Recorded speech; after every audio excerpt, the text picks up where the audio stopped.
ত্রিপুরার সংস্কৃতি ও ইতিহাসের পরম্পরায় বিভিন্ন উৎসব ও আচার অনুষ্ঠান একটি গুরুত্বপূর্ণ জায়গা দখল করে আছে। রাজ্যের ঐতিহ্যবাহী উৎসব খার্চি পুজো এমনই একটি ধর্মীয় এবং সামাজিক আচার যা শুধু দেব পূজা নয়, বরং রাজ্যের ইতিহাস, লোকবিশ্বাস ও সাংস্কৃতিক ঐক্যকে তুলে ধরার এক উৎসব। খার্চি পূজার উৎপত্তি সরাসরি ত্রিপুরার রাজবংশ ও আদিবাসী সংস্কৃতির সাথে জড়িত। এটি এমন এক সময় পালিত হয় যখন আদিবাসীদের বিশ্বাস অনুযায়ী মাতৃভূমি অপবিত্র হয়ে পড়ে, কারণ সেই সময় অম্বুবাচী শেষ হয়। অম্বুবাচী শেষে ভূমিকে পবিত্র করতে, সমাজ থেকে পাপ ও অপবিত্রতা দূর করতে দেবতাদের গঙ্গা স্নান করিয়ে তাদের পুজো করা হয়। খার্চি পুজো প্রমাণ করে কিভাবে স্থানীয় ধর্মবিশ্বাস এবং জনজীবনের মেলবন্ধন ঘটেছে এক ঐতিহ্যের মাধ্যমে। এটি কেবল হিন্দু ধর্মীয় অনুষ্ঠানই নয়, বরং জাতি উপজাতির মিলন মেলা। আধুনিক যুগে খার্চি পূজা শুধু ধর্মীয় অনুষ্ঠানই নয়, এটি একটি রাজ্যস্তরীয় উৎসব হয়ে দাঁড়িয়েছে। সরকার ও পর্যটন বিভাগ এই উৎসবকে কেন্দ্র করে স্থানীয় অর্থনীতি, শিল্প ও পর্যটনের উন্নয়নের বিভিন্ন পদক্ষেপ নিচ্ছে। বিদেশি পর্যটক সহ দেশের বিভিন্ন প্রান্ত থেকে হাজার হাজার মানুষ এই উৎসব উপভোগ করতে আসেন প্রতি বছর। কিন্তু আজকের প্রজন্ম খার্চি পূজার ইতিহাস সম্পর্কে কতটা ওয়াকিবহাল? আধুনিকীকরণ নামে অনেকেই যখন আমাদের উৎসব পার্বণগুলোকে অপসংস্কৃতির চাদরে ঢেকে দিতে চাইছে, তখন খার্চি উৎসব কিভাবে আমাদের ঐতিহ্যশালী সংস্কৃতি ধরে রেখেছে? সাম্প্রদায়িক সম্প্রীতি গড়ে তুলতে খার্চি পূজা কতটা গুরুত্বপূর্ণ ভূমিকা পালন করে, এমন নানান বিষয় নিয়ে আলোচনা করতে আমাদের আজকের খার্চি নিয়ে বিশেষ টক শো। নমস্কার, আমি দীপেন আর আপনারা দেখছেন নিউজ অফ ভ্যানগার্ড। খার্চি পূজা নিয়ে একটি বিশেষ টক শোতে আজ আমার সাথে রয়েছেন রাজ্যের বিশিষ্ট শিক্ষাবিদ, লেখক, সাহিত্যিক, গবেষক ডক্টর আশিস কুমার বৈদ্য। স্বাগত আশিস বাবু আপনাকে।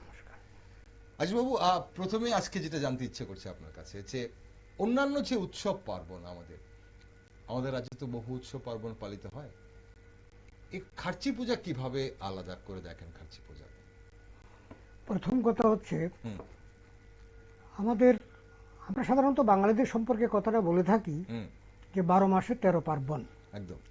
বস্তুত আদিবাসী বা যাদেরকে আমরা জনজাতি সম্প্রদায়ভুক্ত বলি, ইদানিং তো উপজাতি বলাটা আমরা প্রায় ছেড়ে দিয়েছি, জনজাতি বলি। তো সেই তাদের মধ্যেও কিন্তু 12 মাসে 13 পার্বণ আছে। ফর এক্সাম্পল, কের, খাচ্ছি, গড়িয়া, বৈশু, বিজু, এইভাবে অনেকগুলো পুজো রয়েছে। তারপরে ত্রিপুরাতে যে 19টি শাখা, অবশ্য যদিও 19টি শাখা বরাবর বলে আসা হচ্ছে, প্রকৃতপক্ষে আরো 3টি শাখার সন্ধান পাওয়া গেছে। তার মধ্যে করবং একটি শাখা। যাই হোক, প্রায় 22-23টি শাখা। তার মধ্যে সবচেয়ে প্রাচীনতম এবং সবচেয়ে বৈশিষ্ট্যপূর্ণ জীবন যাপনের মধ্যে রয়েছে ত্রিপুরী সম্প্রদায়। এরা মূলত আমাদের ত্রিপুরার যে মহারাজগণ রাজত্ব করেছেন, তারা সবাই ত্রিপুরী বংশীয়। একেবারে গোড়া যদি একটু টান দেয়, সেটা হচ্ছে তিব্বেতু বার্মিস যে জনগোষ্ঠী আছে, তাদের বড় শাখার লোক হচ্ছে এই ত্রিপুরীরা। তো ত্রিপুরীরা শুধু খার্চি পূজা করেন। আমি একটা খার্চির প্রসঙ্গে যেহেতু আমরা চলে এসেছি, অনুভবও বলবো, খার্চি, গড়িয়া এসব পূজাগুলো এখানে প্রায় 8টা শাখা রয়েছে, যারা সাধারণত ককবর ভাষার কথা বলে। সকল ট্রাইবেলরা কিন্তু ককবর ভাষার কথা বলে না। মকরা, চাকমা, এদের জন্য আলাদা ভাষা রয়েছে। এই যে 8টির কথা বললাম, মূলত এরাই সঙ্গে এখন সবাই যুক্ত হয়ে গেছি, তারাই কিন্তু এই খার্চি পূজাটা শুরু করেছিলেন। শুরুটা হয়েছিল রাজমালা থেকেই, রাজমালা সূত্রে।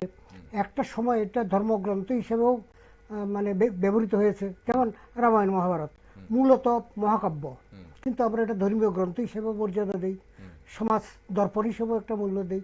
ঠিক তেমনি রাজমালাকে আমরা ইতিহাস, কাহিনী, কিংবদন্তির একটা যুগলবন্দি বলতে পারি। সেখান থেকে আমরা খার্চি পূজার ইতিহাসটা জানতে পারি। মিশেল অবস্থায় রয়েছে, কিছু অলৌকিক ঘটনাও রয়েছে। প্রশ্ন করলে সেভাবে উত্তর পাওয়া যাবে, আছে আমাদের কাছে সেরকম অলৌকিক ঘটনার সুন্দর বিবরণ রাজমালায়। এখন আপনি যেটা বলছিলেন যে এটা অত্যন্ত বৈশিষ্ট্যপূর্ণ, এই জন্য কের, খার্চি এবং গড়িয়াকেও ধরতে পারি। কদিন পরেই গড়িয়া পূজা আসছে। খার্চির 7 দিন পরেই গড়িয়ে শুরু হবে। তো সেখানে এই পুজোগুলো ভারতবর্ষ না শুধু পৃথিবীর কোথাও অন্যান্য জায়গাতেও মানে কোথাও এই ধরনের পুজো হয় না। দুর্গোৎসব এখন অনেক জায়গাতে হয়, সারা পৃথিবীতে হয়। মানে খাচ্ছি তাহলে মানে শুধু ত্রিপুরাতেই খাচ্ছি, শুধু ত্রিপুরাতে ক্যার পুজোও তাই। আচ্ছা, তার মধ্যে ক্যারের তার গুরুত্ব আর একটু বেশি কেন, মানে অন্য দিকটা আর কি, যে খাচ্ছি মেলবন্ধনের মহোৎসব, জাতি জনজাতি নির্বিশেষে, কিন্তু ক্যারের একটা গণ্ডিবদ্ধ অবস্থায় পুজো, সেখানে আপনি আমি হুট করে ঢুকে পড়তে পারবো না। ক্যার মানে হচ্ছে বন্দি, গণ্ডি ঢুকতে পারি না। সুতরাং এই দুটি পুজো বিশেষ করে ক্যার এবং খার্চি পাশাপাশি একটা কৃষ্ণপক্ষে হয়, ক্যারটা কৃষ্ণপক্ষে হয়, আষাঢ় মাসের কৃষ্ণপক্ষে হবে, আর একটা যে খার্চি পূজা এটা শুক্লপক্ষে। শুক্লপক্ষে বলতে শুক্লপক্ষের অষ্টমী তিথিতে এটা হয়। এটা রাজমালাতে এইভাবে লেখা আছে, শিব আদেশ করছেন রানী হীরাবতী দেবীকে। ঠিক, আমি সেই জায়গাটাতে আসবো। আমি দর্শক বন্ধুদের এটা জানিয়ে রাখি যে আমরা আসলে খার্চি পূজা কিভাবে অন্যান্য যে আমাদের যে উৎসব বা পার্বণ সেখান থেকে আলাদা। ডক্টর বৈদ্য যে কথাটা বলছিলেন যে খার্চি এমন একটা উৎসব যেটা শুধু আমাদের ত্রিপুরা রাজ্যের এই যে আমাদের 14 দেবতা বাড়ি বা পুরনো হাভেলিতে, এই খয়েরপুরে বা পুরনো আগরতলা আমরা যেটাই যে নামেই ডাকি, এখানে ছাড়া আর কোথাও সেটা উদযাপিত হয় না।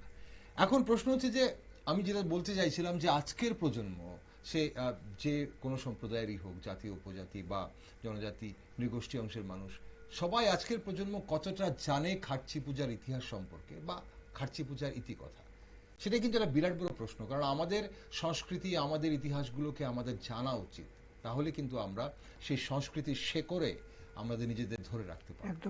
এই পুজোর প্রচলন কিভাবে শুরু হয়, স্নান করানোর ইতিহাস কি, পুজোর 7 দিন কি কি করা হয়, কখন পূজা হয়, কিভাবে হয়, কি কি বলি দেওয়া হয়। আমরা শুনেছি নরবলির প্রথা ছিল।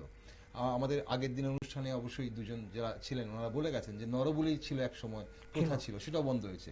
মন্দিরের সামনে যে পুকুরটি রয়েছে তার কোনো আলাদা তাৎপর্য আছে কিনা, এবং মন্ত্র লিখিত আকারে না, সেটা একজন আরেকজনকে শ্রুতিমূলে বলে যান, রাজচন্দ্রায় পুজো করেন, এমন নানান বিষয়গুলো নিয়ে আজ আমাদের সঙ্গে আমাদের বিশিষ্ট গবেষক সাহিত্যিক রয়েছেন ডক্টর আশিস কুমার বৈদ্য। আশিসবাবু, এটাই আমি আপনার জানতে চাইবো একদম বৃত্তান্ত, যে খার্চি পূজাটা শুরুটা এবং এই যে নানান রীতি নীতি এগুলো কি আছে। প্রথম কথা হচ্ছে প্রত্যেকটি মানে পুজো পার্বণ বা যে কোনো অনুষ্ঠানের, বিশেষ করে ধর্মীয় অনুষ্ঠানের পশ্চাতে আপনি দেখবেন একটা কাহিনী চলে আসছে। পুরীর মন্দিরে জগন্নাথ নিয়ে কথা বলুন, সেই সমুদ্রে ভাসতে ভাসতে জগন্নাথ স্বয়ং চলে এসছে, নীলমাধব চলে আসছেন, নীলমাধবের পুজো। এভাবে দুর্গাপূজা থেকে আরম্ভ করে কংসরায়ণকে করেছিলেন প্রথম পূজা, সবকিছুর পেছনে একটা কাহিনী দাঁড় করানো হয়েছে। এটা ব্রাহ্মণরা বা পণ্ডিত ব্যক্তিরা এটা দাঁড় করিয়েছেন আমাদের মনের মধ্যে ভক্তির বীজ উক্ত করার জন্য বা প্রথিত করার জন্য। তারা একটা কাহিনী, আমার ত্রিপুরেশ্বরী মন্দির, আপনি যদি বিজ্ঞানসম্মতভাবে বলেন, ত্রিপুরেশ্বরী একটা মগধেশ্বরী, এটা চট্টগ্রাম থেকে আনা একটা মূর্তি, জীব বা চক্ষু এগুলো পরবর্তীকালে সংস্থাপিত হয়েছে। কিন্তু থিম ধারণা করা হয়েছে ব্রাহ্মণ পণ্ডিত বা যারা ছিলেন বা রাজার ইচ্ছা অনুসারে বা সার্বিকভাবে প্রজাদেরকে রাজধর্মে আকৃষ্ট করার জন্য। রাজধর্মে আমি বললাম এই কারণে ট্রাইবেলদের নিজস্ব একটা ধ্যান ধারণা আছে, তাদের আদিম যে পূজা পদ্ধতি সেটা আরেক রকম, সেটা এখানেও আসবে, এই কথা প্রসঙ্গে আসবে। তো সেইভাবে রাজা যখন আমাদের ত্রিপুরার মহারাজা, ধরুন তারা দাবি করছেন যে দ্রুহ বংশের পাণ্ডবের, পঞ্চ পাণ্ডবের যে জ্যেষ্ঠ পাণ্ডব, অর্থাৎ জ্যেষ্ঠ পাণ্ডব প্রকৃতপক্ষে কর্ণই হয়, শেষ পর্যন্ত আমরা জানলাম। কিন্তু যুদ্ধের ইতিহাসে এখানে আমরা যুধিষ্ঠিরকে একটু সামনে রাখছি, তিনি সিংহাসন, তারই বংশধর দ্রুহ, যজাতির বংশধর, যজাতির বংশধর দ্রুহ, দ্রুহর বংশধর তারা দাবি করছেন রাজমালাতে হিসাবে। তো সেখানে তারা চন্দ্রবংশীয় বলছেন, আবার এদিকে তারা আর্য বলছেন। তো সেই সঙ্গে সঙ্গে এটাও বলছেন যে আমাদের যে দ্রুহবংশীয় আমরা, চন্দ্রবংশীয় আমরা, পাণ্ডব বংশীয় আমরা। সুতরাং আমাদের কোন এক রাজা যুধিষ্ঠিরের রাজসূয় যজ্ঞে যোগদানও করেছিলেন। আসলে স্থান মাহাত্ম্য, ব্যক্তি মাহাত্ম্য, রাজার মাহাত্ম্য, রাজন্য বর্গের মাহাত্ম্য, এগুলোর সঙ্গে সঙ্গে কাহিনী যোগ করে করে একটা ইতিহাস দাঁড় করানো হয়েছে। প্রকৃত প্রস্তাবে আমাদের তো যে আদি ইতিহাসগুলো, এখানে দেখবেন আপনার আমাদের ইতিহাসের উপাদান কি, এই প্রশ্ন করলেই উত্তর দিতে হবে যে প্রত্নতাত্ত্বিক উপাদান, তারপরে স্থাপত্য ভাস্কর্য, তারপরে গিয়ে ঐতিহাসিক উপাদান বা বিভিন্ন পরিব্রাজকের ভ্রমণ কাহিনী, সেই সঙ্গে সঙ্গে কাহিনী কিংবদন্তিকতা একটা যুক্ত আছে। আচ্ছা, মানে কাহিনী কিংবদন্তিকে বাদ দিয়ে আমরা ইতিহাস চর্চা করতে পারছি মানে না, কাহিনী তৈরি করা হয়েছে কোন একটা অর্থাৎ উপস্থাপনার রাজমালা জন্য। বাদ দিয়ে কিছু আলোচনা করতে পারছি না। কিন্তু আপনাকে আমি প্রথমে বলেছিলাম রাজমালা হচ্ছে মানে প্রকৃত পক্ষে একটি ইতিহাস গ্রন্থ নয়, ইতিহাসের উপাদানে ভরপুর, কাহিনী কিংবদন্তিতে ভরা। কেন বলছি, যে আপনি ওই একটু আগে আপনাকে যে প্রশ্নটা করলেন সেই উত্তরে চলে আসছি, যে খার্চি পূজাটা কি করে শুরু হলো। খার্চি পূজা তো প্রথমে এই নামটা ছিল না, প্রথমে নাম ছিল চতুর্দশ দেবতার পূজা। আচ্ছা, এবং এই পূজা শুধু যে এখন আমিও বলেছি যে আগরতলা পুরাণ, আগরতলার যে খয়েরপুর অঞ্চলে যে মাতার বাড়িও বলে কেউ কেউ, এই চতুর্দশ দেবতার মন্দির এখানে হওয়ার আগে উদয়পুরের রাজধানীতেই চতুর্দশ দেবতার পূজা হতো। নরবলি এখানেই হয়েছে, এখানে আর হয়নি, এটা বন্ধ হয়ে গেছে। কৃষ্ণমাণিক্য তো রাজধানী 1770 খ্রিস্টাব্দে নিয়ে আসেন তো এখানে, তখন উদয়পুরের সেই চতুর্দশ দেবতার মন্দির বর্তমানে মূর্তি শূন্য, বিগ্রহ শূন্য। এই জন্য অনেকে খুঁজে পান না, না পাওয়ার একটি কারণ হচ্ছে প্রায় মন্দিরগুলো, বিষ্ণু মন্দির সব প্রায় মন্দিরগুলো দেখবেন যে গঠন শৈলী এক, কিছু কারিগর একই দল এই মন্দিরগুলো তৈরি করেছে। এখানে আমি পরে ভুলে যাব, আমি একটু আপনাকে একটু আটকাচ্ছি। এই যে যেহেতু আপনি বিগ্রহের কথা বললেন, এটাও বলা হয় বা অনেকের এটা ধারণা আছে যে এই যে বিগ্রহগুলো যেটা 14 দেবতা বাড়িতে শুধু মুখমণ্ডলটা এখানে রয়েছে, এই যে দেবদেবীর হর, হরি, পার্বতী বা যে 14 জন দেবতাদের দেবীদের আছেন, এখন বলা হয় উদয়পুরে যখন ছিল এটা সশরীরে পুরো মূর্তি ছিল, কিন্তু সেখান থেকে নিয়ে আসার জন্য শুধু মুখমণ্ডলটা নিয়ে আসা হয়েছে। এরকম কোনো কিছু কি সত্যি না? এটা শুধু একটা কিন্তু আমার যে ব্যক্তিগত ধারণা বলছে, আমিও তো কিছু বিষয়ের উপরে নির্ভর করে কথাগুলো বলছি, যে একটা সময় আমরা আপনি দেখুন 1464 খ্রিস্টাব্দ রাজা প্রথম রত্নমাণিক্য রাজত্ব করছেন। 1464 খ্রিস্টাব্দে তার রাজত্ব মুদ্রা পাওয়া গেল, যেটা আগরতলা মিউজিয়ামে এখন সংরক্ষিত আছে। সেই রাজত্ব মুদ্রার মধ্যেও 14টি বাঁশের খণ্ড 22 সেন্টিমিটার উচ্চতা বিশিষ্ট 14টি খণ্ড মুদ্রার মধ্যে অঙ্কিত আছে। সঙ্গে একটা সংস্কৃতে লেখা আছে চতুর্দশ দেবতা, শ্রী চতুর্দশ দেবতার চরণ পরশর। আর উল্টো দিকে রাজার নাম, প্রথম রত্নমাণিক্যের নাম। প্রথম কথাটা তো আর না, কারণ পরবর্তীকালে কেউ দ্বিতীয় হবেন তো উনি ধারণা করতে পারেননি। তাই রত্নমাণিক্য আর লক্ষ্মী দেবী মানে মহারানী লক্ষ্মী দেবী, তখনকার রাজারা লক্ষ্মী দেবী মানে রানীদের নাম আগে রাখতেন। যাই হোক, এটা আরেকটা বিশেষ দিক। সে যাই হোক, তাহলে আমরা সেখানে তো পেলাম চতুর্দশ দেবতার যে ঐতিহাসিকভাবে যে প্রথম, আমরা কিন্তু ঐতিহাসিকভাবে আমি আবার বলছি, প্রথম চতুর্দশ দেবতার মূর্তি পেলাম, তাও এটা প্রতীকে, বংশ প্রতীকে, বাঁশের খণ্ড প্রতীকে, সেটি হচ্ছে প্রথম রত্নমাণিক্যের মুদ্রায়। আর পেলাম জলটুঙ্গিতে, দ্বিতীয় রত্নমাণিক্যের সময় জলটুঙ্গিতে টেরাকোটার মধ্যেও পেলাম, সেখানে মূর্তি পেলাম না, পেলাম 14টি বাঁশের খণ্ড। এবং সম্ভবত ওই সময় পর্যন্ত 14টি বাঁশের খণ্ড দিয়েই প্রতীক হিসেবে আমরা গাছ বাঁশ প্রতীকে পুজো করতে অভ্যস্ত আছি। আমাদের গ্রামেও দেখেছি চতুর্দেবতার পূজা হয় একটা কনক গাছকে, বিশাল একটা কনক গাছের তলায়, এটাকেই দেবরূপে কল্পিত করা। আমার হিন্দু এটা আছে। সে যাই হোক, আপনি ঐতিহাসিকভাবে এইভাবে বলবেন। আর রাজমালা হিসাবে যদি আমি সেটাকে সামনে রেখে বলি, তাহলে একটা চমৎকার গল্প আছে চতুর্দশ দেবতার পূজা আরম্ভ সম্পর্কে। আমি আগে বলেছিলাম যে বিভিন্ন দেবদেবীর পূজার সময় এই যে উদয়পুরে মার বাড়িতে একই বিবরণ দেবী বলেছেন, আমি ওখানে সন্তুষ্ট না, তারপরে উদয়পুরে আসবো, আসার পরে যে উচ্চ জায়গাতে এসে বললেন যে আমি এখানেই থাকবো, রাত্র শেষ হয়ে গেছে, আমি আর যাব না। সুতরাং দেবী এরকম দৈব আদেশে মন্দির প্রতিষ্ঠিত হয়েছে এবং দেবী স্বয়ং এরকম আদেশ করেছেন।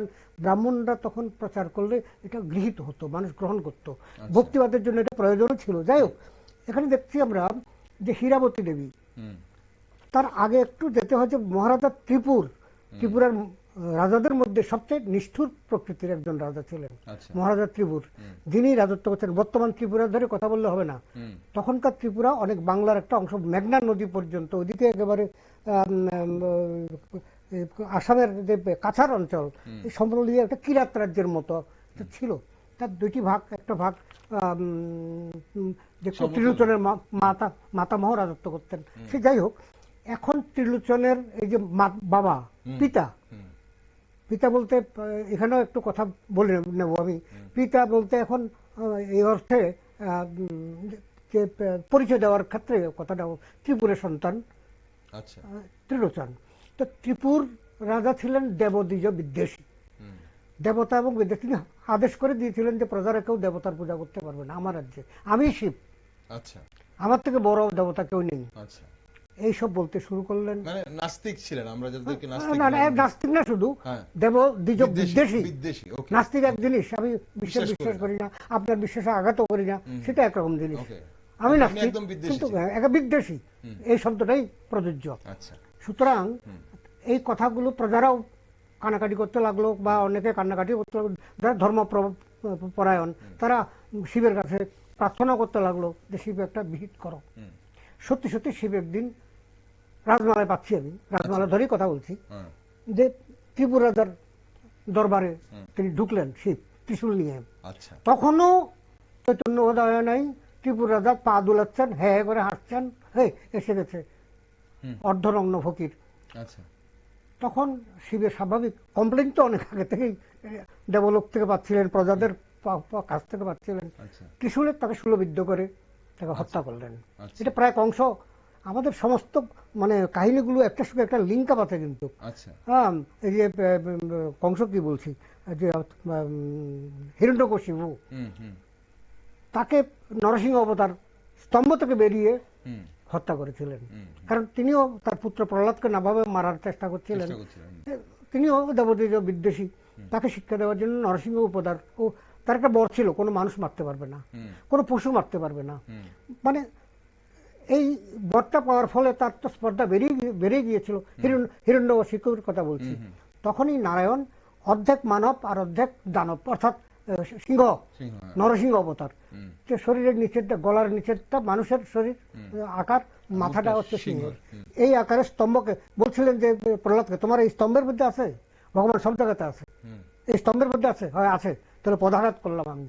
পদাঘাত করলো, নরসিংহ স্তম্ভ ভেঙে বেরিয়ে নরসিংহকে কোলের উপরে রেখে হত্যা করলেন। বলতে না জলে না স্থলে, না মানব না দানব, এরকম বরটা পেয়েছিলেন তো, সুতরাং তিনি কোলের উপরে রেখেই হত্যাটা করলেন, জলেও রাখলেন না, স্থলেও রাখলেন না। সমস্ত কাহিনীগুলোর মধ্যে এই ধরনের জিনিস পাই আমরা, মিল। এটা একটা ভাববার বিষয়। আমাদের সমস্ত লোককথাগুলো, লোকগাথাগুলো, কথাগুলো, উপকথাগুলোর মধ্যে একটা লিঙ্ক আপ। সারা পৃথিবীতে দেখবেন যে একটা গল্প প্রায় একই রকম। সে যাই হোক, হীরাবতী দেবী তখন বিধবা হয়ে গেলেন, তো তিনি শিবের পায়ে পড়লেন যে তুমি যে আমার স্বামীকে মেরে ফেললে, ঠিকই করেছো, সে দেবতী যে বিদ্বেষী, আমি ধর্মশীলা নারী, আমি অনেক বাধা দিয়েছি। তো তখন শিব বললেন যে আমি বর দিলাম, তোমার একটি পুত্র হবে।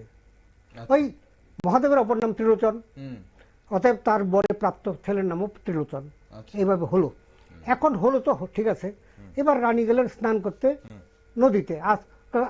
এখনকার দিনের মতো তার ওয়াশরুম ছিল না, নদীতে স্নান করতে হতো বা জলকুণ্ডে স্নান করতে হতো। হীরাবতী স্নান করে যখন চলে আসছেন রাজপ্রাসাদের দিকে, তখন দেখলেন যে এক গাছের উপরে 14 জন দেবদেবী কাতর আহ্বান জানাচ্ছে, আমাদের বাঁচাও, আমাদের বাঁচাও। কাহিনী এমন আছে, দেবতারা পর্যন্ত বলছেন একজন নারীকে বাঁচাও, বাঁচাও। কারণটা কি, তলায় গাছের নিচে একটি ভয়ঙ্কর দৈত্য মহিষের আকার নিয়ে তর্জন গর্জন করছে। রাজারা নামলেই, একটা সময় মানে দৈত্যরা রাজত্ব করেছে, দেশ তো আমাদের আছেই নানা জায়গাতে, সুতরাং বাঁচাও। তখন হীরাবতী বলল, আমি কি করে বাঁচাবো, একটা মহিলা মানুষ, আমি এইটার সঙ্গে কি পারবো?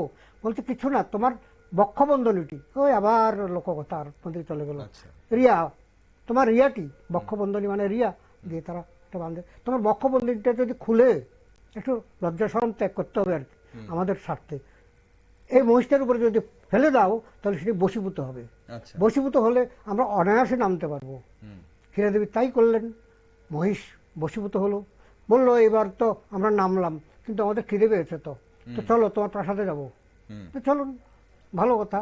বলতে না, এই মহিষটাকেও নিয়ে যাও, এটাকে বলি দেবে, বলি দেওয়ার পরে আমার তার রক্ত আমাদের খেতে হবে, তো তাজা রক্ত খেতে হবে। দেখবেন চতুর্দেবতার বাড়িতে এক বাটি রক্ত, মানে রূপার বাটিতে প্রতিদিন পূজাতে অর্পণ করা হয়, বলির রক্ত।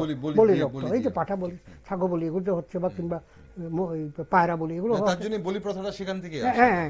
তো এখন এই মহিষের রক্ত পান করলেন, মাংস খেলেন, টেলেন। এরপরে ঘটনা ঘটলো, দেখলেন যে তার নিজের ছেলেটি, ওই যে শিবের বরে জন্মগ্রহণ করেছে ত্রিলোচন, দিন দিন শুকিয়ে যাচ্ছে। ব্যাপার কি, চতুর্দশ দেবতাদের জিজ্ঞেস করলেন, তোমাদের মতো দেবতারা আমার বাড়িতে থাকতে, আমার প্রাসাদে থাকতে আমার ছেলে দিন দিন রোগা হয়ে যাচ্ছে কেন? তুমি তো আমাদের প্রতিদিন বলির ব্যবস্থা করনি, আমাদের রক্ত পান করতে হয়, তো তোমার ছেলের রক্ত আমরা একটু একটু করে খাই। বলছে সর্বনাশ, তাহলে কি করতে হবে বলো, এখন আমার ছেলেকে তো বাঁচাতে হবে। ছেলে মানে দিগ্বিজয়ী হবে, সব ঠিক আছে, আমার প্রতিদিন আমাদের চতুর্থ দেবতার উদ্দেশ্যে একটু নৈবেদ্যের ব্যবস্থা করো, সেই সঙ্গে সঙ্গে একটু মানে বলির ব্যবস্থাও করো, বা একটু রক্ত পান করার ব্যবস্থাও করো। যাই হোক, আমরা এমনিতে জানি তর্ক করলে বিশ্বাসে মিলে কৃষ্ণ তর্ক। সেটাই, এখন এখানে তো পুজো যে হয় হর হরি বলা হয়, এখন মানে সবাই রক্তপান কি দেবতারা সবাই করতেন? সব দেবতারা কি? এখানে তো আমি বলছিলাম পয়েন্টটা, দেখুন এখন যখন চতুর্থ দেবতার নাম জিজ্ঞেস করবেন, আর আমি যখন চতুর্থ দেবতার নাম বলবো, সেখানে বিষ্ণু আছেন, পরম বৈষ্ণব, একদম বিষ্ণু মানে পরম বৈষ্ণবের প্রতিনিধি তো তিনি। সেখানে লক্ষ্মী আছেন, রক্তপান করার কথা না।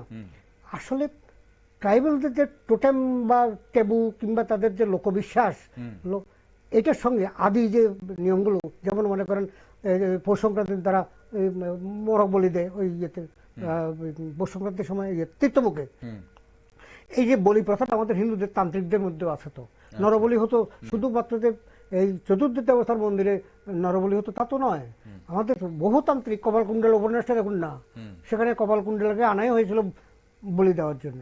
সুতরাং বলি প্রথাটা হিন্দুদের মধ্যেও একটা তান্ত্রিক বিশ্বাসী তারা কিন্তু এই খাচ্ছি পূজা তাহলে তান্ত্রিক মতে তো পূজা হয়, তান্ত্রিক একটা প্রভাব রয়ে গেছে। তো এই এখন এই যেটা বলছিলেন আপনি স্টার্টে, কিন্তু যখন শুরুটা করেছিলেন বলছিলেন, দেখেন শাক্ত, বৈষ্ণব, শৈব, গাণপত্য, গণপতি মানে গণেশ, এই সমস্ত দেবদেবীদের যে বন্দনা রীতির সঙ্গে আদিবাসীদের যে আদি ধর্ম, অর্থাৎ সর্বপ্রাণবাদী ধর্ম, এটা হচ্ছে মানে হিন্দু বা আর্য সংস্কৃতির সংস্পর্শে আসেন। তো আমার ধারণা যে প্রথম রত্নমাণিক্য সর্বপ্রথম, খুব সম্ভবত তার আগে বড় একটা আমরা পাই না, বা প্রথম রত্নমাণিক্য বা ধর্মমাণিক্য, প্রথম ধর্মমাণিক্য, এই সময় তার রাজমালাটা রচিত হয়েছে। হিন্দুদের যে আর্যীকরণ যাকে বলি আমরা, আর্য ধর্ম ব্রাহ্মণ ধর্ম সংস্পর্শে তারা আসেন বলেই নিজেদের পরবর্তীকালে, ওই যে আপনি মহাভারত শ্রীমদ্ ভাগবত গীতাটা দেখবেন, বক্তা হচ্ছে সুখদেব গোস্বামী, শ্রোতা হচ্ছেন রাজা পরীক্ষিত, আর লেখক হচ্ছেন ব্যাসদেব মুনি। এখানেও সেরকম বক্তা হচ্ছেন রাজচন্দ্রাই দুর্লভেন্দ্র নারায়ণ, শ্রোতা হচ্ছেন মহারাজা প্রথম ধর্মমাণিক্য, আর লেখক হচ্ছেন শুক্রেশ্বরের বাণীশ্বর চক্রবর্তী। এটা মানে সিমিলারিটি নানা জায়গাতে পেয়ে যাবেন। দেখো যেটা বলছিলাম, তখন হীরাবতী দেবীর তাদের কথা মতো বলির ব্যবস্থা করলেন নিয়মিত। তখন কুলদেবতা হিসেবে, ত্রিপুরের রাজবংশের কুলদেবতা হিসেবে তাদের গ্রহণ করলেন।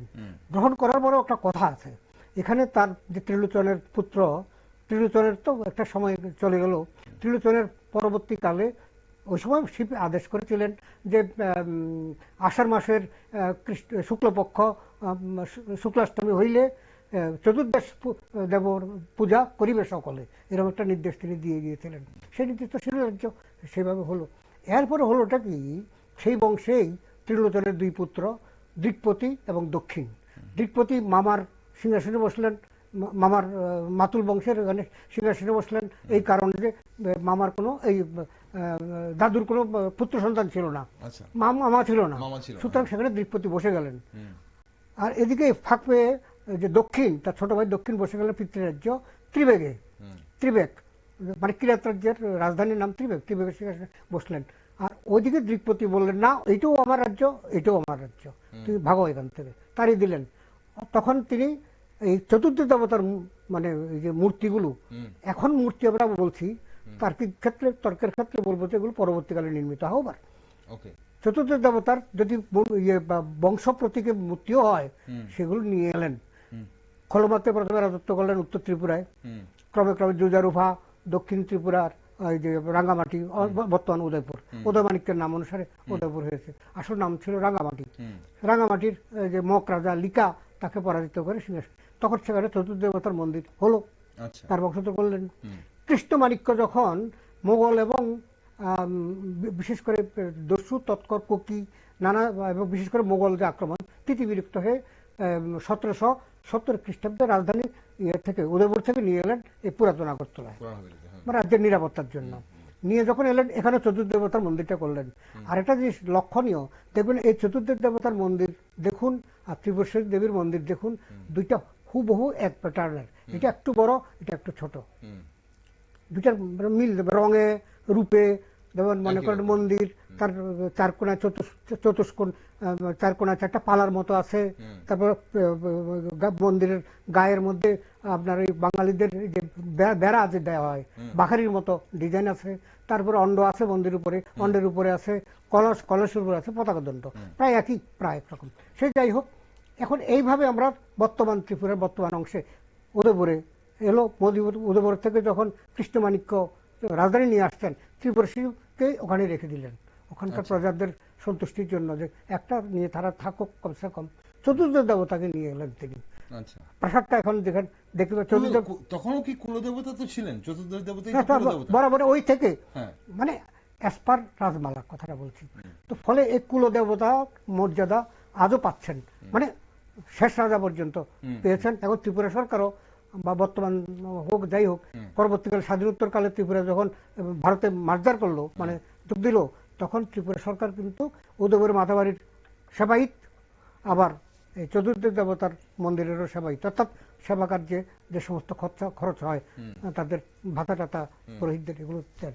এইভাবে আমরা দেখলাম বংশদণ্ড। এখন যে কথাটা বলছিলাম, বংশদণ্ড যেটা বলছিলাম 22 সেন্টিমিটার উচ্চতা বিশিষ্ট, মূর্তিগুলো 22 সেন্টিমিটার উচ্চতা বিশিষ্ট। আপনি মন্দিরে গেলে দেখবেন প্রতিটা মূর্তির পেছনে একটি করে বাঁশের খণ্ড দেখতে পাবেন। আগের প্রতীকটাও রেখে দেওয়া হয়েছে, আগে যেভাবে পূজা করা হতো সেটাও রেখে দেওয়া হয়েছে। পরবর্তীকালে যে মূর্তি তৈরি হয়েছে, যদিও রাজমালা এক জায়গাতে বলছে যে ত্রিলোচন নিজেই মূর্তিগুলো তৈরি করেছিলেন, আবার কেউ বলছে যে শিব নিজেই আদেশ দিয়েছেন, শিব নিজেই মূর্তিগুলো তৈরি করে দিয়েছিলেন। তো সেই যাই হোক, আমরা মূর্তিগুলো যদি ভালো করে দেখি, দেখবো গুপ্ত এবং পাল যে শিল্পকলা, ইন্দু মঙ্গোলিয়ান যে শিল্পকলা, স্থাপত্যের ক্ষেত্রেও ভাস্কর্যের ক্ষেত্রে, এটা মূর্তিগুলো পড়বে ভাস্কর্যের ইয়ের মধ্যে, চ্যাপ্টারে। ভাস্কর্য নাকগুলো টিকালো, ট্রাইবেলদের এরকম নয়, ট্রাইবেলের মতো চেহারাগুলো নয়, নাক টিকালো, দীর্ঘায়ত চক্ষু, চিবুক, মানে ডিম্বাকার মুখমণ্ডল। এবং প্রত্যেকের, আপনি যে বলছিলেন তার মন্ত্রের কথা, ধ্যান মন্ত্র কিন্তু একটাই, কেননা 14 জন দেবতার আলাদা কোনো মূর্তি, আলাদা কোনো রূপ নেই, প্রত্যেকে একই রকম দেখতে। প্রত্যেকের মাথায় চন্দ্র, মানে অর্ধচন্দ্র শোভিত। কেউ বলছেন এটা শৃঙ্গ, মানে আদিবাসীদের একটা সিংহ বিশিষ্ট একটা মানে মূর্তি মহেন্দ্র হরপ্পাতে পেয়েছিলাম। কেউ সিংহ বলছেন, কিন্তু প্রকৃতপক্ষে এটা চন্দ্রবান, অর্থাৎ অর্ধচন্দ্র বা পঞ্চমী চাঁদ বলতে পারেন, এটার দ্বারা শোভিত। মূর্তিগুলো সবগুলো অষ্টধাতুর দ্বারা নির্মিত। একটা মূর্তির হচ্ছে যেটাকে মতাই কত তারা বলেন, আমরা বলি মহাদেব, তার মাথায় স্বর্ণের মুকুট আছে, বাকি সব রূপার মুকুট, রূপার মুকুট। এখন যাই হোক, এইভাবে উদয়পুর থেকে এখানে এসছে। এখান থেকে আর আবার যখন রাজধানী কৃষ্ণমাণিক্য ওখানে আনলেন পুরাতন রাজবাড়িতে, মানে পুরান হাবিলি বলছি বা খয়েরপুর, সেখানে যখন আনলেন এই রাজধানী কিশোরমাণিক্য, মানে কৃষ্ণমাণিক্যের পরবর্তী বংশধর, তিনি যখন রাজধানী এখানে আনলেন, বর্তমান পুরান ঢাকার নতুন হাবিলি বলছি, তখনও মূর্তিগুলো ওখান থেকে আর আনলেন না। চতুর্থ দেবতার মন্দির ও প্রাসাদের কাছে, প্রাসাদটা এখন মিউজিয়াম রয়ে গেল। তো সেইভাবে আমরা দেখতে পাচ্ছি যে প্রাচীন যে গল্পটা হীরাবতী দেবীর, এবং সেখানে এটা অলৌকিক বিষয় রয়েছে। মহাদেব রাজসভায় ঢুকেছেন, নিজের হাতে মেরেছেন, অলৌকিক। আমি এই জন্য বলছিলাম যে ঐতিহাসিক উপাদান এবং কাহিনী কিংবদন্তির মানে পাঁচমিশালি কিংবা দখলবন্দি বলতে পারেন, এ হচ্ছে রাজমালা। এটার মধ্যে সাহিত্য মূল্য যেমন আছে, ঐতিহাসিক মূল্য আছে, আর এটাকে মানুষের কাছে চমকপ্রদ করার জন্য নানা রকমের অলৌকিক কাহিনী টাইনি যুক্ত করা হয়েছে। না, এখন প্রশ্ন হচ্ছে যে এত কিছু তো আমরা জানলাম, আপনি যে কাহিনী বললেন বা যেভাবে শুরু হয়েছে খার্চি পূজা বা যেভাবে বললেন, বা সেটা উদয়পুর হোক বা সবকিছু, তার সঙ্গে কিন্তু আমরা অনেকটা মিল খুঁজে পেলাম। আমরা আরো একদিন যখন আমরা আলোচনা করেছি, সেদিন দিলীপ দেববর্মা, অমরেন্দ্র দেববর্মা ওনারাও বলছিলেন, এই শিক্ষাবিদ, ওনারাও শিক্ষাবিদ, এই কাহিনীটাই বলছিলেন, প্রায় অনেকটা একই রকম। এখন প্রশ্ন হচ্ছে প্রাচীন কালের খার্চি পূজার সাথে বর্তমান পূজার কোনো পার্থক্য আছে কিনা? আমরা অবশ্যই আছে, অবশ্যই আছে। মেলার ধরনের কথা বলছিলাম, মেলা হয়তো আগে পরে জনপ্রিয়তা হয়েছে, না, না। কিন্তু পুজোর ধরনের মধ্যে কি কি পার্থক্য? না, পূজার যে মৌলিক যে রীতিনীতি সেটা মানে অবিকৃত অবস্থা আছে, নিরবিচ্ছিন্ন ধারায় চলছে। যথা চন্তাই পূজা করবেন, অন্য কেউ করতে পারবে না। চন্তাইয়ের বংশধর কেউ করবেন, অন্য কেউ করতে পারবে না। এটা ত্রিপুরেশ্বরী মন্দিরের ক্ষেত্রে আছে, যে ব্রাহ্মণ পুজো করেছেন তার বংশধর হতে হবে আরেকজন পূজারী। এটা পুরীর মন্দিরেও আছে। তার মানে যারা সেবায়িত তারা ওই বংশধর হবেন, যারা নানাভাবে ফুল টুল যোগান তারাই হবেন, অন্য কেউ হতে পারবেন না। যারা পূজা করবেন তারা বিভিন্ন আছে। শবররা, এটা মানে জগন্নাথ মন্দিরের সঙ্গে শবরদের নীলমাধব পূজা করতেন, সেই নীলমাধবকে নিয়ে আসা হয়েছিল অন্যায়ভাবে। যাই হোক, আমরা যেমন নিয়ে এলাম চট্টগ্রাম থেকে, নিয়ে আসা হয়েছিল। সেখানে বলা হয়েছে শবররা যদি পূজার যে কাজে যদি তারা যোগদান না করে জগন্নাথের রথ চলে না, এমন বিশ্বাস আছে। এই জন্য সেই বংশীয় লোকরা সেই মর্যাদায় থাকেন। আর সেই রাজারা নেই, কিন্তু রাজাদের প্রতিনিধি এখন যারা আছেন তারা সোনার ঝাড়ু দিয়ে এখনো ঝাড় দেন। রীতিগুলো এখানেও তাই, যে এখানেও যারা গালিম, যারা বাড়ি ভাঙ, কারণ চন্তাইকে যারা সাহায্য করেন তারা হচ্ছে নারায়ণ, বাড়ি ভাঙ, অচাই না, অচাই বলা সাধারণ পুরোহিতদেরকে বলা হয়। আমরা যেটাকে বলছিলাম, ধরুন চন্তাইকে যারা, চন্তাই হচ্ছেন প্রধান পুরোহিত, তাকে সাহায্য করেন 4 জন নারায়ণ, 8 জন বাড়ি ভাঙ, 8 জন ইয়াকচ, 1 জন খাপাংতি নাই, ককবরিক ভাষায় বলছি আমি এগুলো, 16 জন গালিম, মানে সেবক।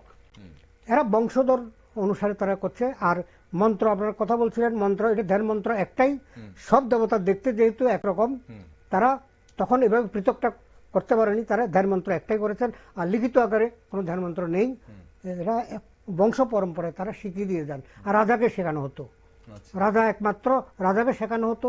তবুও প্রথমে আপত্তি করেছিলেন চন্তাই, যে তোমরা মানে এটা যদি বলি তার পবিত্রতা নষ্ট হবে, তোমরাও কোনো সময় ভুলভাল উচ্চারণ করলে দেবতা রুষ্ট হবেন। তবুও রাজাদের, যে কোনো একজন রাজার একেবারে স্বনির্বদ্ধ অনুরোধে তাকে একটু শেখানো হয়েছিল, যাতে কোনো কারণে চন্তাই বংশের কেউ যদি মারা যান, বংশধর না থাকে, রাজা যেন অন্তত কাউকে এই মন্ত্রটা দিতে পারেন। এই ব্যাপারটা ছিল। অর্থাৎ একবার একটা গুপ্তবিদ্যা। আর একটা বৈশিষ্ট্য আপনি দেখবেন, আমি যেটা বলতে চাইছিলাম, তাদের যে আদিবাসী সর্বপ্রাণবাদী, যে মানে সর্বপ্রাণবাদী কথার অর্থ হচ্ছে সর্বজীবে প্রাণ, সেটা আমাদের হিন্দু ধর্ম বলা হয়। সব জীব সর্বজীবে প্রাণ, মানে সর্বজীবে আব্রহ্ম স্তম্ভ স্তম্ভন্তু, আমরা শ্রাদ্ধের মন্ত্র বলি, স্তম্ভ তৃণ থেকে স্তম্ভ পর্যন্ত, অর্থাৎ তৃণ থেকে একেবারে ব্রহ্ম পর্যন্ত সকলে তৃপ্তি লাভ করুক। যে বান্ধব ইত্যাদি ইত্যাদি, যার বান্ধব আছে, যার পুত্র নাই, যার বান্ধব নাই, যার শ্রাদ্ধ করার কেউ নাই, তাদের সবাইকে করছে, এরকম একটা মহানত্ব আছে। তো এখানে আদি ধর্মটার সঙ্গে এখানে ব্রাহ্মণ্যবাদ, যখন রাজারা যখন ব্রাহ্মণ্যবাদী হলেন, বৈষ্ণব ধর্ম গ্রহণ করলেন, আর্য ধর্ম গ্রহণ করলেন, তথাকথিত যে সনাতন ধর্মের, আমরা দেখছি ত্রিলোচন থেকেই মূলত মানে সনাতন ধর্ম তারা গ্রহণ করেছেন। আর আমরা দ্রুহকে যদি ধরি, না দ্রুহ বা জাতিকেও যদি ধরি, তাহলে তো তারা মহাভারতের আমল থেকেই তারা আর্য ধর্ম প্রতিপালন করেন। মাঝে শুধু মানে বিদ্বেষী ছিল, মানে মাঝে আপনি যেটা ত্রিপুর রাজার কথা বলছি, একজনই, অনলি ওয়ান। এই জন্য কি দেবদীজ বিদ্বেষী হিসেবে আমরা রাজমালাতে পাচ্ছি। এখন তার ফলও তিনি পেয়েছেন। এখন কুকর্ম করলে, আপনি বিদ্বেষ পরায়ণ হলে আপনি শান্তি পাবেন না, এটা বৈজ্ঞানিক সত্য। সে যাই হোক, তো এখন আপনার চতুর্দশ দেবতার আরেকটা বাড়িতে আরেকটা বৈশিষ্ট্য, এখানে যখন 14 জন দেবদেবীর পূজা হচ্ছে, পাশে একটা প্রকোষ্ঠে একজন ব্রাহ্মণ, মানে বাঙালি ব্রাহ্মণ, সেই নামাবলী টামাবলী দিয়ে নারায়ণ শিলার পূজা করছেন। আজও গেলে, কালকেও গেলে দেখতে পাবেন। মানে 14 দিন, এই 7 দিন এখানে ব্রাহ্মণ এখানে পূজা করেন। আর আপনি বলে নারায়ণ পূজা করেন, তিনি ব্রাহ্মণ, নারায়ণ পূজা, নারায়ণ শিলার। এটার সঙ্গে কি খাচ্ছি পূজার কোনো মিল রয়েছে বা কোনো জায়গায় সংযোগ রয়েছে? আছে তো, চতুর্দশ দেবতার মধ্যেই তো বিষ্ণু আছেন। তো সেই বিষ্ণু তো চতুর্দশ দেবতার মন্দিরে আলাদা করে, ওই 14 জন দেবতার তার কারণ হচ্ছে আলাদা করে নারায়ণ পূজা। ব্যাপারটা হচ্ছে কি, যখন আদিবাসী আমরা বলি, উপজাতি বলি বা জনজাতি বলি, এই বংশীয় রাজারা যখন এখানে মানে বাঙালিদেরকে, আপনারা জানেন ইতিহাসে পড়েছেন যে প্রথম রত্নমাণিক্য তিনি দেখলেন যে মানে আমার নাপিত লাগে কিন্তু আমার ত্রিপুরীরা আমার ট্রাইবালরা নাপিতের কাজটা করতে পারে না, আমার কামাল লাগে, কোমাল লাগে, তেলি লাগে, তারপরে গিয়ে কুঠার নির্মাণ করার জন্য কামার, বিভিন্ন পেশা, চিকিৎসাবিদ্যার জন্য বৈদ্য লাগে, ডাক্তার লাগে।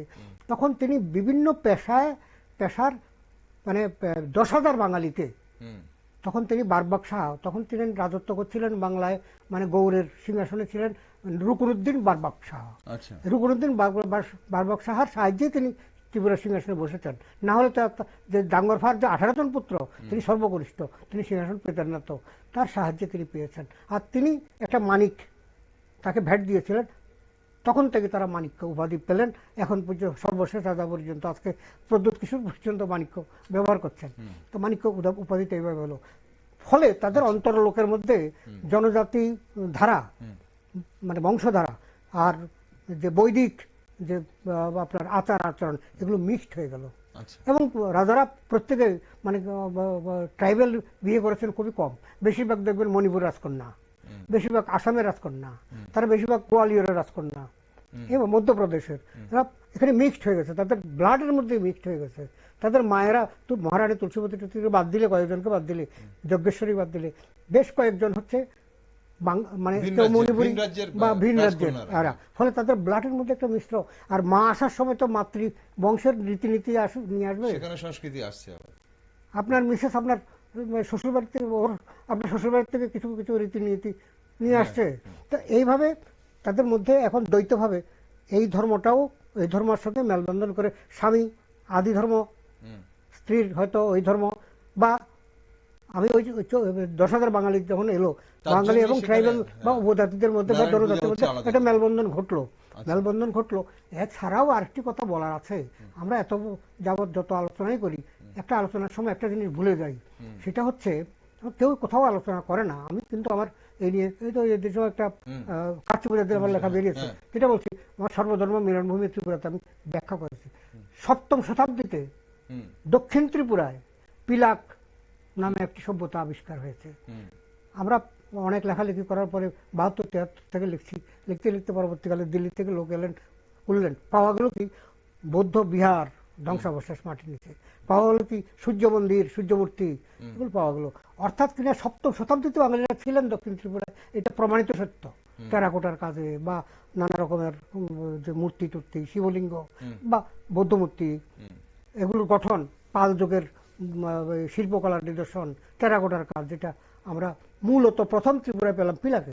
তো এখন তাহলে দেখলাম যে 7ম শতাব্দীতেই, মানে কত বছর আগে, রাজমালার কত বছর আগে, ত্রিপুরার মহারাজারা কেউ পিলাক সম্বন্ধে জানতেন না, রাজমালার সম্পাদকরা কেউ পিলাক সম্বন্ধে জানেননি, এই জন্য রাজমালাতে পিলাকের উল্লেখ নেই। কিন্তু এটা দ্বারা একটা জিনিস প্রমাণিত হয়ে যায় যে আমরা সকলেই কিন্তু আদিবাসিন্দা। ইতিহাসে কিন্তু মোড় ঘুরে যায়, আমরা সকলেই আদিবাসিন্দা। আচ্ছা, ওকে, আমরা অনুষ্ঠানের প্রায় শেষ পর্বে চলে এসেছি। আসলে খার্চি নিয়ে বলতে গেলে আমার কাছে মনে হচ্ছে এখন অনেক কিছু তো জানার বাকি রয়ে গেল।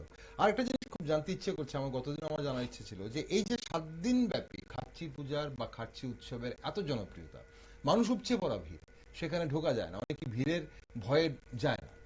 এখন প্রশ্ন হচ্ছে যে এই 7 দিন পর বছরের বাকি দিনগুলোতে শোনা যায় যে 3 জন দেবদেবীর পুজো হয়, হর, হরি এবং পার্বতী, কিন্তু এই বাকি দিনগুলোতে মানুষের সেখানে যাবার বা প্রবণতা নেই কেন? মানুষ সেখানে ভিড় জমাতে পারে না কেন? একটা কথা বলি, হয় না কেন? সব তীর্থের ক্ষেত্রে কিন্তু ঘটনাটা একরকমই আছে। আপনি পুরীর জগন্নাথের যে পুরীতে যখন রথযাত্রা হয়, লক্ষ লক্ষ লোক পদপিষ্ট হয়ে এবার কজন মারা গেছে বা আহত হয়েছে। তো কুম্ভ মেলায় একটা নির্দিষ্ট সময়ে মন্দিরগুলো, আপনার জগন্নাথ পুরীর মন্দির বললাম, এটার মধ্যে অন্য সময়ও পর্যটকরা যায়, কিন্তু সংখ্যা তখন দেখবেন যে 100 ভাগের 1 ভাগও না বা 1000 ভাগের 1 ভাগও না। তো এটা স্বাভাবিক। আমরা যদি আমাদের ত্রিপুরা সুন্দরী মন্দির দেখি, হ্যাঁ, এখানে দেওয়ালির সময় প্রচুর ভিড় হয়, কিন্তু সারা বছরই তো সেখানে ভক্তদের সমাগম যায়। কিন্তু ভক্তের সমান আমরা ছোট আকারে যদি দেখি, লক্ষ্মীনারায়ণ বাড়ি, প্রতিদিনই জগন্নাথ বাড়ি, সেখানে তো প্রতিদিনই ভক্তরা সমাগম করছে, এবং রথযাত্রার দিন সেখানে জগন্নাথ বাড়িতে উপচে পড়া ভিড়। এখন প্রশ্ন হচ্ছে সেই জায়গাটা এমনও কেন হচ্ছে না ইয়েতে, বাকি দিনগুলোতে নীরব কিভাবে থেকে যাচ্ছে? নীরব একদম নয়, যেটা বলছি যে লোক সংখ্যা কমে যায়, অনেক কমে যায়। তার প্রধান কারণ হচ্ছে আমাদের কাহিনী যারা তৈরি করেছেন পুজো প্রকরণের মধ্যে, তারা দেখুন ব্যবস্থাটা এইভাবে রেখেছেন, গুরুত্বটা কমিয়ে দিয়েছেন তারা নিজেরাই, খাতি যাক খাচ্ছি মানে নামটা যেভাবে এসছে আর কি। আসল চতুর্থ দেবতার পূজা ৩ জনকে রেখে প্রধান পুরোহিত চন্তাই তো বাকি 11 জনকে বাক্সবন্দি করে সিন্ধুক বন্দি করে রেখে দিচ্ছেন। এখন এটা রেখে দিচ্ছেন কেন?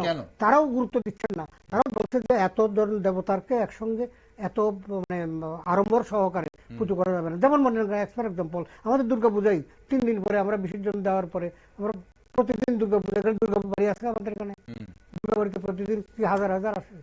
কিন্তু যারা আসে যারা যায় মাঝে মাঝে যায়, ধরেন এটা অন্নপ্রাশন উপলক্ষে যায়, লক্ষ্মীনারায়ণ বাড়িতে বিবাহ উপলক্ষে যাচ্ছে, বিয়ের পরে বা বিয়ের আগে, এভাবে কতগুলো দিনে যাচ্ছে।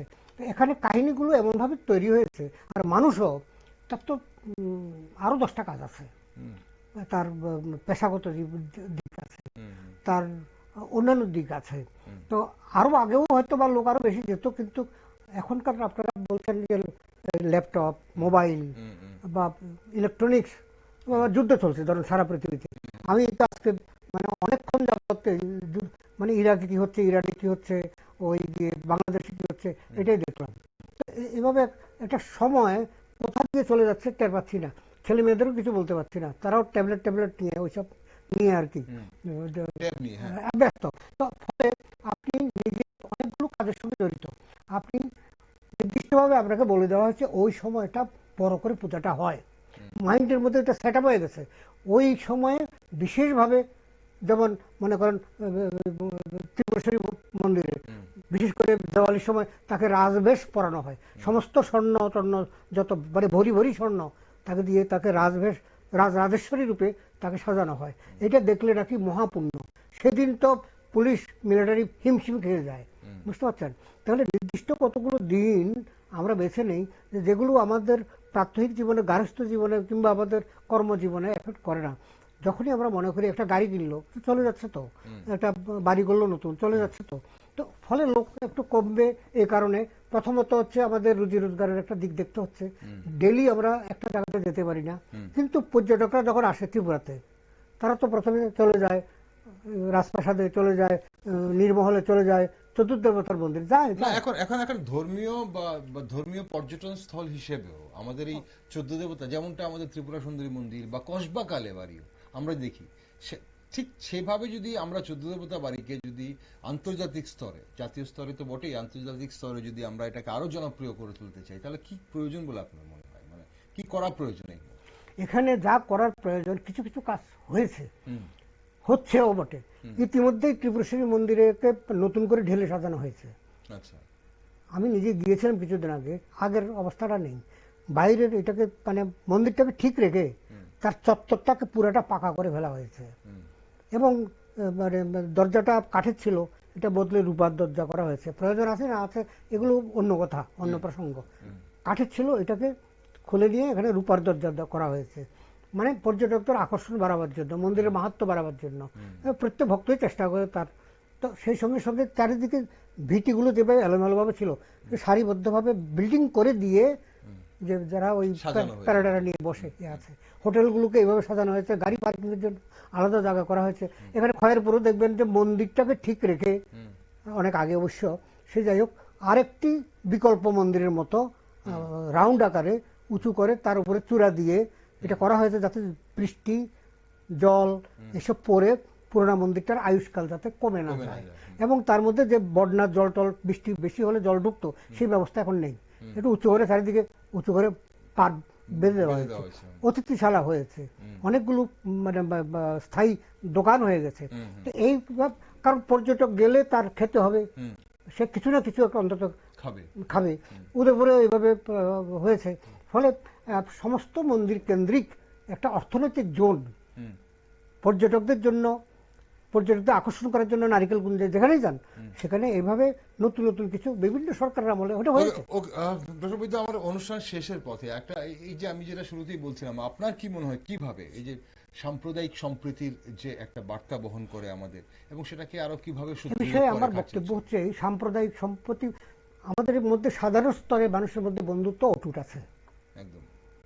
আপনার ট্রাইবাল বন্ধু যদি কেউ থেকে থাকে, এখনো বন্ধুত্ব অটুট আছে, আপনার মধ্যে আছে, হুম, অ্যাকর্ডিং টু মেন্টালিটি। হুম, এটা এখানে বলতে দ্বিধা হয়ও, আবার না বললেও সত্যের অপলাপ হয়। হুম, কিছু কিছু রাজনীতির বিষয় চলে আসে, হুম, তো না হলে বা ভোটের অঙ্ক টঙ্ক থাকে। হুম, এটা পশ্চিমবাংলাও দেখি আমরা, ধর্মের ক্ষেত্রে বা বিভিন্ন ক্ষেত্রে যে যে তাস যার যার প্রয়োজনে ব্যবহার করে। প্রকৃতপক্ষে জেনারেল লেভেলে আমাদের বন্ধুত্ব অটুটই আছে। এই আমরা সম্প্রীতির ছোটবেলায় যাদের সঙ্গে খেলেছি, আজও তাদের দেখা হলে এই ঐক্যে ফাটল দেখা জড়ি যায়। কোনো রকম ফাটল নেই। ফাটলটা হচ্ছে একটা উপর স্তরে, যেখানে অন্য ধরনের লাভালাভের প্রশ্ন আছে, সেই ক্ষেত্রে আর কি। এখন আমার মনে হয় যে চতুর্থ দেবতার নামগুলো একটু বলে দেওয়া ভালো। ওকে, আপনি শেষ বলে অনুষ্ঠান চট শেষ। চট হ্যাঁ, করে বলে চট করে ফেলতে হবে। বলবেন। দেখুন, এখানে আদিবাসী যে ককবরক ভাষা যে নামটি পাচ্ছি আমরা, মতাই কতর শিবের মতো দেবতা, মতাই কতর মা শিবানীর মতো দেবতা, মাইলুমা শস্যের দেবী লক্ষ্মীর মতো দেবী একজন, খুলুমা কার্পাসের দেবী, কার্পাস লাগে পূজার মধ্যে, এগুলো দেখবেন চৌদ্দ। আখাত্রা সমুদ্র দেবতা, বিকিত্রা আকাশের দেবতা, তুইমা জলদেবী, সাংগ্রাং পাহাড়ের দেবতা, কালিয়া পিতৃপুরুষের দেবতা, গরিয়া যুদ্ধের দেবতা, শক্তি দেবতাও বটে, নক্ষুমতাই গৃহদেবতা, বাইছুকমা অরণ্য দেবী, আর সিরিজি মেদু তিনি প্রসব বেদনার দেবী, আর তুম নায়ক হচ্ছেন মৃত্যুর দেবতা। আর আমাদের সংস্কৃত রাজমালায়, আমাদের রাজমালা একটা বাংলায় একটা সংস্কৃত, সেখানে কি বলছে, শঙ্করঞ্চ শিবারিঞ্চ মুরারিং কমলাং তথা ভারতীঞ্চ কুমারঞ্চ গণেশং মেধসং তথা ধরণিং জাহ্নবীং দেবীং পয়দিং মদনং তথা হুতাসঞ্চ নগেশঞ্চ দেবস্থা দেবস্থাস্থা শুভাবহা। অর্থাৎ এখানে মহেশ্বর, দুর্গা, বিষ্ণু, ব্রহ্মা, অগ্নিদেব, কামদেব, লক্ষ্মী, সরস্বতী, তারপরে দেবসেনাপতি কার্তিক, জলদেবী গঙ্গা, পাহাড়ের দেবতা হিমালয়, রত্নাকর সমুদ্র, সব এরা চলে এসছে। তাহলে এখানে দেখবেন, এখানে 9 জন হচ্ছে দেবদেবীর মূর্তি এই চতুর্থ দেবতার মধ্যে, আর 5টি হচ্ছে প্রকৃতি। সমুদ্র একটা প্রকৃতি, পাহাড় একটা প্রকৃতি, প্রকৃতি পুঞ্জের পূজা। এই জন্যই খার্চিকতারা এসছে, যোগ করছি পৃথিবীর পূজা ইকুয়াল টু পৃথিবী বসুমতী দেবীর পূজা, মানে তিনি সর্ব শস্য প্রসবিনী, সর্ব জীবকুলের আশ্রয়দায়িনী, সে হচ্ছে। তো প্রকৃতপক্ষে এটার একটা ককবর নাম আছে খাতিজাক। খাতিজাক মানে সযত্নে রক্ষা করা। দুইটা অর্থে ব্যবহার করা যেতে পারে। ওই যে বললেন আপনি একটু আগে, সেখানে 3টি মূর্তি বাদ দিয়ে বাকি মূর্তিগুলো সযত্নে রক্ষা করা হয় 1 বছরের জন্য। সেই সঙ্গে সঙ্গে আবার এটাও বলা হয় না, আমরা চতুর্থ দেবতা পূজা কেন করি, এই জন্য করি যে দেবদেবীরা যেন আমাদের প্রজাদের রক্ষা করেন, রাজাকে রক্ষা করেন। অসংখ্য ধন্যবাদ ডক্টর বৈদ্য। আছে আপনি খুব বিস্তারিতভাবে খুব সুন্দরভাবে বললেন, এবং আশা করি যারা আমাদের দর্শক বন্ধুরা, বিশেষ করে নবীন প্রজন্মের দর্শক বন্ধুরা যারা দেখলেন শুনলেন, আর অনেকটা তারা কিন্তু জানতে পারলেন খার্চি সম্পর্কে, এবং খার্চি পূজা এবং খার্চি উৎসবের যে ঐতিহাসিক দিকটা, ধর্মীয় দিকটা আপনি যা অবশ্যই খুব সুন্দরভাবে ব্যাখ্যা করেছেন। অসংখ্য ধন্যবাদ সঙ্গে থাকার জন্য। আছে দর্শক বন্ধুরা, খার্চি পূজা শুধু একটি ধর্মীয় অনুষ্ঠান নয়, এটি ত্রিপুরার অতীত, সংস্কৃতি ও মানুষের বিশ্বাসের একটি জীবন্ত দলিল। যুগ যুগ ধরে এই পূজা যেমন জনগণের আত্মিক ও সামাজিক বন্ধন দৃঢ় করেছে, তেমনি এটি একটি গুরুত্বপূর্ণ সাংস্কৃতিক ঐতিহ্য হিসেবে ভারতের ইতিহাসে নিজস্ব স্থান করে নিয়েছে। খার্চি পূজার এই ঐতিহাসিক গুরুত্ব আমাদের মনে করিয়ে দেয়, সংস্কৃতি কেবল অতীত নয়, বরং বর্তমান ও ভবিষ্যতের সেতু বন্ধন। এবছর পুজো শুরু হয়েছে 3রা জুলাই বৃহস্পতিবার, চলবে 9 জুলাই বুধবার অবধি। তাই আপনি যদি ঐতিহ্য, সম্প্রীতি, আধ্যাত্মিকতা ও আনন্দ একসঙ্গে অনুভব করতে চান, খার্চি পুজোতে অবশ্যই ঘুরে আসুন। আর আমরা দেশ দুনিয়ার সব খবর আপনাদের সামনে তুলে ধরছি, তাই চোখ রাখুন শুধুমাত্র নিউজ ভ্যানগার্ডে।